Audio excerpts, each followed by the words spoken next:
Jonesy and Amanda. Jam Nation. No surprise that the nightlife in Sydney has taken a hit in recent years, but the Premier is looking to revamp the city in an effort to bring back some much-needed entertainment and liveliness to the harbour city. He joins us right now. Good morning, Premier. G'day, Amanda. G'day, Jonesy. Thanks for having me on. Chris, how are you? Talk us through some of the stuff that you're hoping to change.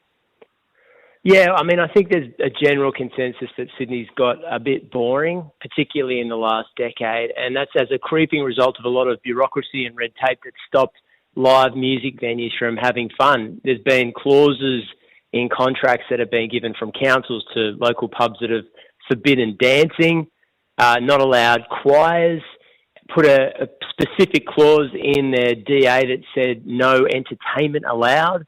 It's the definition of the fun police. And as a result of that, you've seen half our live venues closed. Now, part of that is to do with COVID and the real stress that put on the live music sector and outdoor entertainment and restaurants. But also there's been a real creep in local residents being able to complain about their local venues. So we want to turn that on its head and allow venues to thrive and have a bit of excitement in Australia's largest city. One venue that I've been talking about a bit lately, Chris, is the Grey Gums Cafe at Putty there. So it's in the middle of nowhere. It's a motorcycle destination. It's a little coffee place. People stop there. It's a driver reviver space as well. But Singleton Council has been incredibly bloody-minded as far as their draconian laws towards entertainment and things like that. And that is actually going to drive this place out of business. They're going hand to mouth each week because every week they go for one of their crazy DAs that the Singleton Council's put in through them, and then they just keep putting up more and more roadblocks. And this is a place that's in the middle of, there's no neighbours. I don't understand why this is happening. We're looking at a business that it might not, well, probably won't last till the end of the year because of these laws. Yeah, there's a lot of councils, and I think previously the state government didn't understand what the kind of capital, the money, the heart and soul that you have to put into one of these venues to keep it viable. It's genuinely mums and dads putting their life savings into a venue to try and have a bit of fun and give people an opportunity to blow off some steam. But there's some other examples, Jonesy, which are terrible. The Pocket Bar in Terrigal had to turn away a choir because it had more than 3 members.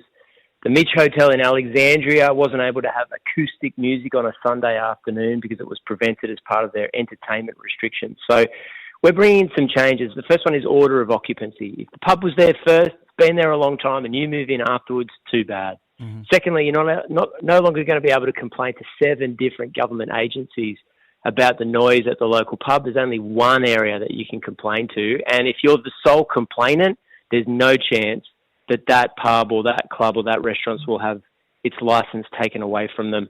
And there are a range of other changes like removing the no entertainment clause, which is being shoved in by some local councils before they give a development application the go-ahead. I saw also that people may be allowed to dine outside on this and drink outside from venues, which if you want to sit outside and take part in the beautiful Sydney summer evenings, you haven't been able to.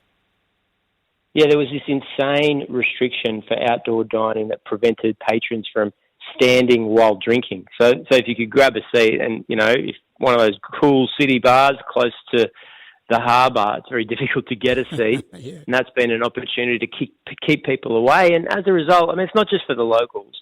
It's also international tourists who come to Sydney, want to have fun, think about it as a late night, after hours entertainment zone, and it just closes up very quickly. But we can turn it around, and I think we can do it very quickly. And some of these changes have already meant that live music's on its way back into Sydney. And just last week or the week before that, we were voted the best destination in the world by Condé Nast magazine, which hasn't happened for a few years. And I think it's an indication with the Metro and some of these changes that Sydney's on its way back. When you say quickly, though, and I'm just speaking about Grey Gums Cafe, it's really dire for them. And like they're getting no help from anyone. How soon will this be coming through? Yeah, maybe I could take that one away with me and try and get an answer for you, Jonesy. But most of these changes are in place as of now. The legislation was introduced by the government, my understanding is yesterday, into the parliament. So we're hoping that it will pass, that our colleagues from other parties will show some common sense here. And there's a bit of an understanding that if you live in a direct vicinity of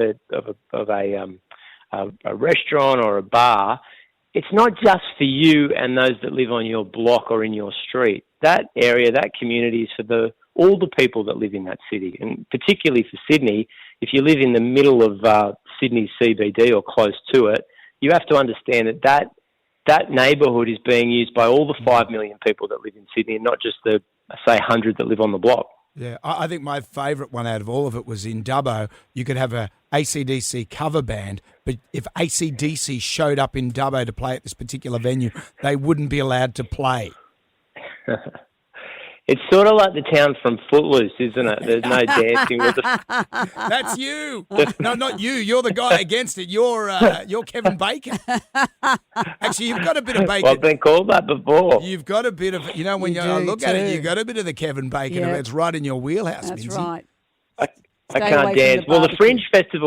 the Fringe Festival got a DA 2 years ago with an explicit restriction that they were not allowed to dance as part of the Mate, application. you've got to Look at rattle the judge. cage, Chris. Come on, kick some of these bureaucrats up the bum. Well done, Honestly. Chris. And it'd be great if you could follow up on Grey Gums Cafe because, mate, really that is dire for them. That is a dire, and they have done everything. They've bent over backwards for Singleton Council, and they just keep roadblocking them at every turn, and it's quite extraordinary. I don't know how they get away with it. I'll take it away with me, Jonesy, absolutely. Good on you, Mr. Minns. Thank you. Nice to talk to you, Premier. Thanks for having me, guys.